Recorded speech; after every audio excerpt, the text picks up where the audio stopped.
ಇಂದು ಅವರೇ, ನಿಮಗೆ ವಿಶೇಷವಾಗಿ ನಾನು ಧನ್ಯವಾದಗಳನ್ನ ತಿಳಿಸಲೇಬೇಕು. ಯಾಕಂದ್ರೆ ಇವತ್ತು ವೇದಿಕೆ ಮೇಲೆ ಸಂಗೀತದ ಆರಾಧನೆ ಆಗಿದೆ. ವಿಪಿ ಸರ್, ನೀವು ಹಾಡು ಶುರುವಾದಾಗಿಂದ ಅದನ್ನ ಬಹಳ ಆನಂದಿಸ್ತಾ ಇದ್ರಿ ಸರ್. ಒಂದು ಐಡಿಯಾ ಪ್ರೆಸೆಂಟ್ ಮಾಡಿದ್ರೆ ಚಪ್ಪಾಳೆ ಬೀಳತ್ತೆ, ಹೌದು. ಒಂದು ಕಾನ್ಸೆಪ್ಟ್ ಅನ್ನು ಪ್ರೆಸೆಂಟ್ ಮಾಡಿದ್ರೆ ಚಪ್ಪಾಳೆ ಬೀಳತ್ತೆ. ಆದ್ರೆ ವಿದ್ಯೆಯನ್ನ ಪ್ರದರ್ಶಿಸಿದಾಗ ಶರಣಾಗತಿಯಲ್ಲಿ ಆ ಚಪ್ಪಾಳೆ ಇದೆಯಲ್ಲ, ಅದು ಶರಣಾಗತಿಯ ಚಪ್ಪಾಳೆ. ಸೊ ಇವತ್ತು ಇಲ್ಲಿ ನಡೆದದ್ದು ವಿದ್ಯೆಯ ಪ್ರದರ್ಶನ. ಮತ್ತೆ ಅವರೊಂದಿಗೆ ನಿಲ್ಬೇಕು ಅಂದ್ರೆ ಈ ಮಗುವಿನಲ್ಲಿ ಎಷ್ಟು ಸಾಧನೆ ಇರಬೇಕು. ನಿಜಕ್ಕೂ ನಾಟ್ ಟು ಫರ್ಗೆಟ್ ಅನ್ವಿತಾನಲ್ಲಿ ಎಷ್ಟು ಸಾಧನೆ ಅವಳು ಮಾಡಿರ್ಬೇಕು. ಥ್ಯಾಂಕ್ ಯು ಸೋ ಮಚ್ ಇಂದು ಅವರೇ, ಅನ್ವಿತಾ ಅವರೇ. ಇಬ್ರು ಬಹಳ ಒಳ್ಳೆ ಪ್ರದರ್ಶನ ನೀಡಿದ್ದೀರಾ. ಕಾರ್ಯಕ್ರಮದ ಘನತೆಯನ್ನ ಮೇಲೆ ತಗೊಂಡೋಗಿದ್ದೀರಾ. ಧನ್ಯವಾದಗಳು. Thank you so much sir. Thank you. Thank you VP sir. Arjun sir, ತಾಯಿ ಶಾರದಾಂಬೆಯ ಸ್ವರೂಪ ಆವರ್ತನ ಟ್ರೋಫಿ ಅದು ಯಾಕೆ ಅಲ್ಲಿದೆ ಅನ್ನೋದಕ್ಕೆ ಇವತ್ತಿನ ಪರ್ಫಾರ್ಮೆನ್ಸು ಒಂದು ದೊಡ್ಡ ಆನ್ಸರ್. ಯಾಕಂದರೆ ಎಂಥ ಅದ್ಭುತವಾದ ಗಾಯನ. ಆ್ಯಂಡ್ ಇಂದು ಅವ್ರ ಬಗ್ಗೆ ಹೇಳಲೇಬೇಕು. ಯಾಕಂದರೆ ಕನ್ನಡ ಇಂಡಸ್ಟ್ರಿನಲ್ಲಿ ನಮಗೆ ಸಿಕ್ಕಿರೋದು ಇವರ ಕ್ಯಾಲಿಬರ್ಗೆ. ಯಾಕಂದರೆ ಇವರು ಹಾಡಿದ್ರೆ ಅದನ್ನು ರೀಪ್ಲೇಸ್ ಮಾಡೋದಕ್ಕೆ ಆಗೋದಿಲ್ಲ. ಆ ಲೆವೆಲ್ ಆಫ್ ಅದರಲ್ಲಿ ಟೆಕ್ನಿಕಾಲಿಟೀಸ್ ಅಷ್ಟು ಅದ್ಭುತವಾಗಿರುತ್ತೆ. ಮ್ಯೂಸಿಕ್ನ ಅಷ್ಟು ಆರಾಧನೆ ಮಾಡ್ತೀರಾ. ನಿಜವಾಗ್ಲೂ Anvita, you were amazing. Thank you sir. And ಇಬ್ರು ಒಟ್ಟಿಗೆ ಹಾಡಬೇಕಾದ್ರೆ ಇಟ್ ವಾಸ್ ಲೈಕ್ ಒರಿಜಿನಲ್. ಬಹಳ ಚೆನ್ನಾಗಿತ್ತು. All the best madam. God bless you. Thank you sir. Thank you very much. Thank you Arjun sir. ಮಹಾಗುರುಗಳೇ, ಇಂದು ನಾಗರಾಜ್, ಅಂದು ನಾಗರಾಜು, ಇಂದು ನಾಗರಾಜ್. ಅದೆಷ್ಟು ಚೆನ್ನಾಗಿ ಕೊಂಬಂದಿರ್ಗೆ ಹಾಕಿದಾರೆ ನೋಡಿ ಅಲ್ಲಿ. ನಾನು ಒಂದು ಒಳ್ಳೆ ಮಾಹಿತಿ ಹೇಳಬೇಕು. ಕನ್ನಡ ಚಿತ್ರರಂಗದಲ್ಲಿ ಸಂಗೀತ ಎಲ್ಲ ರಂಗ ಸಂಗೀತದಿಂದಲೇ ಪ್ರಭಾವಿತವಾಗಿರ್ತಿತ್ತು ಮೊದಲು. ಅದಾದಮೇಲೆ ಕರ್ನಾಟಕ ಸಂಗೀತದ ಪ್ರಭಾವ ಹೆಚ್ಚಿಗೆ ಬಂತು ಸಿನಿಮಾಗಳಲ್ಲಿ. SK ಕರೀಂ ಖಾನ್ ಅಂತ ಅತಿ ದೊಡ್ಡ ಜನಪದ ತಜ್ಞರು, ಅವ್ರಿಗೊಂದು ಆಲೋಚನೆ ಇತ್ತು. ಏನು ಅಂದರೆ, ನಮ್ಮ ಚಿತ್ರಸಂಗೀತಕ್ಕೆ ಹಿಂದೂಸ್ತಾನಿ ಸಂಗೀತವೂ ಬರಬೇಕು ಅನ್ನೋದು ಅವರ ಆಲೋಚನೆ. ಅವರಿಗೆ ಅದ್ಭುತವಾದ ಗೆಳೆಯ M ವೆಂಕಟರಾಜು ಅಂತ, ಅವರು ಅದ್ಭುತವಾದ ಹಿಂದೂಸ್ತಾನಿ ಸಂಗೀತದ ಹಾರ್ಮೋನಿ ವಾದಕರು. ಅವರನ್ನ ತಂದು ಭಕ್ತ ಕನಕದಾಸ ಚಿತ್ರದ ಮುಖಾಂತರ ಕನ್ನಡ ಚಿತ್ರರಂಗಕ್ಕೆ ಪರಿಚಯಿಸಿದ್ರು. ಅವರು ಮಾಡಿದ್ದೇ 6 ಅಥವಾ 7 ಸಿನಿಮಾ ಹಾಡುಗಳು. ಅಷ್ಟು ಹಾಡುಗಳು ಇವತ್ತು ನಮಗೆ ಪಾಠ. ಆಕ್ಚುಲಿ ಹಿಂದೂಸ್ತಾನಿ ಸಂಗೀತವನ್ನ ಚಿತ್ರಸಂಗೀತಕ್ಕೆ ಅಳವಡಿಸಿದ ಕೀರ್ತಿ M ವೆಂಕಟರಾಜು ಅವರಿಗೆ ಸಲ್ಲೋದದು. ನನ್ನ ಮಾನಸಿಕ ಗುರು M ವೆಂಕಟರಾಜು. ನೀನು ಈ ಹಾಡನ್ನ ಹಾಡಿ ಕನ್ನಡ ಚಿತ್ರರಂಗದ ಸಂಗೀತದ ಶಕ್ತಿಯನ್ನು ತೋರಿಸಿದೀಯಮ್ಮ. ನಿಜವಾಗಿಯೂ ನನಗೆ ಬಹಳ ಸಂತೋಷ ಆಯಿತು. ಆಲ್ ದಿ ವೆರಿ ಬೆಸ್ಟ್ ಅಮ್ಮ. I enjoyed every phrase of yours. Thank you so much sir. ಬಹಳ ದೊಡ್ಡ ಮಾತು. Thank you sir. Thank you ಮಹಾಗುರುಗಳೇ. ಇವತ್ತು ಇಂದು ಅವರ ಹಾಡನ್ನ ಕೇಳಿ ಎಲ್ಲರೂ ಚಪ್ಪಾಳೆ ಹೊಡೆದಿದ್ದೀವಿ, ಎಲ್ಲರೂ ಎದ್ದು ನಿಂತಿದ್ದೀವಿ, ಎಲ್ಲರ ಮನಸ್ಸು ಖುಷಿ ಆಗಿದೆ. ಆದ್ರೆ ಇಲ್ಲಿ ಒಬ್ರು ಮಾತ್ರ ಖುಷಿಗಿಂತ ಇನ್ನೊಂದು ಪದ ಏನಾದರೂ ಹೆಚ್ಚಾಗಿ ಯೂಸ್ ಮಾಡುವಂತ ಪದ ಇದ್ರೆ ಅದನ್ನ ಅನುಭವಿಸಿದರೆ ಅದು ನಿಮ್ಮ ಸಿಸ್ಟರ್.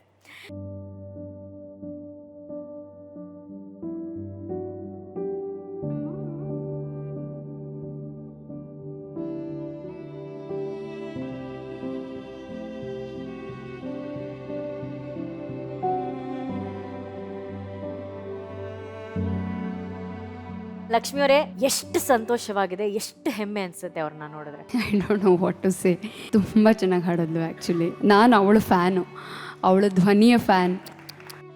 ಕೆಲವೊಂದು ಇಂಪ್ರೂವೈಸೇಷನ್ಸ್ ಇಮ್ಯಾಜಿನ್ನು ಮಾಡ್ಕೊಳಕ್ಕಾಗಲ್ಲ. ಇಂದುದು ಹೀಗೂ ಮಾಡ್ಬೋದಾ ಅನ್ನೋಂಥದ್ದೆಲ್ಲ ಐಡಿಯಾಸ್ ಬರುತ್ತೆ. ನಾನು ಇಂದು ದೊಡ್ಡ ಅಭಿಮಾನಿ. So sweet. ಆ್ಯಕ್ಚುಲಿ ಅಕ್ಕ ನನಗೆ ಸೆಕೆಂಡ್ ಗುರು ಅಂತ ಹೇಳ್ಬೋದು. ನಮ್ಮ ಅಪ್ಪಾಜಿ ಆದಮೇಲೆ ನನಗೆ ಸೆಕೆಂಡ್ ಗುರು. ಅವರಿಬ್ಬರಲ್ಲೂ ಇರುವಂತಹ ವಿದ್ಯೆ ಇದೆಯಲ್ಲ, ಅದು ಒಂದೇ. ಆ ವಿದ್ಯೆನ ಇವರಿಬ್ರಿಗೂ ಕಾಣಿಕೆಯಾಗಿ ಕೊಟ್ಟಂತ ಅವರ ಗುರು ಇವತ್ತು ಅವ್ರಿಗೋಸ್ಕರ ಒಂದು ಮಾತನ್ನ ಹೇಳಿ ಕಳಿಸಿದ್ದಾರೆ. ಅದನ್ನ ನೋಡೋಣ.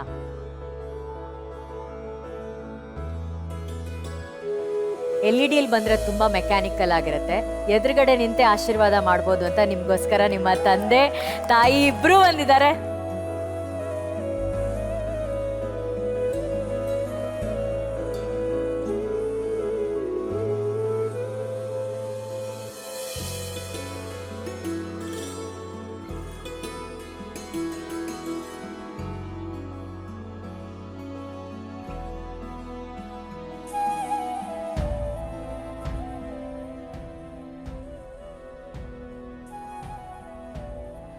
ಮಹಾಗುರುಗಳು ಯಾವಾಗ್ಲೂ ಹೇಳ್ತಾರೆ, ಅದು ದೊಡ್ಡ ಸಂಗೀತದ ಪರಂಪರೆ, ಅದು ದೊಡ್ಡ ಸಂಗೀತದ ಪರಂಪರೆ ಅಂತ ಹೇಳಿ ಆ ಪರಂಪರೆ ನೋಡಿ ವೇದಿಕೆ ಮೇಲೆ ನಿಂತಿದೆ ಇವತ್ತು.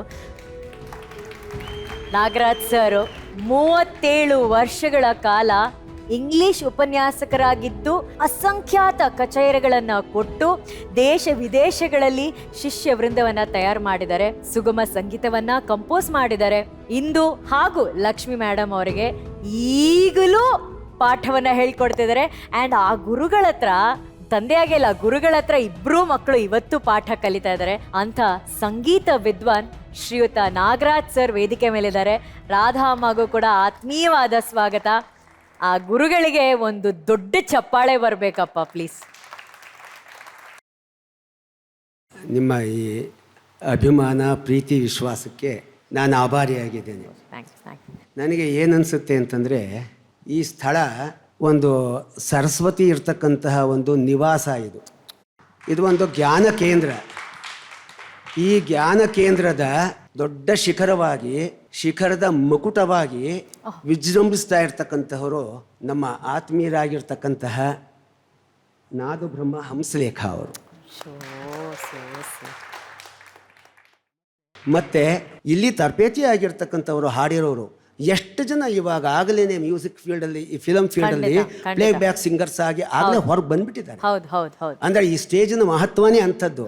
ಆ ಮಹತ್ವಕ್ಕೆ ಕಾರಣ ಏನು ಅಂತಂದ್ರೆ ಈ 3 ಜನ ತ್ರಿಮೂರ್ತಿಗಳು.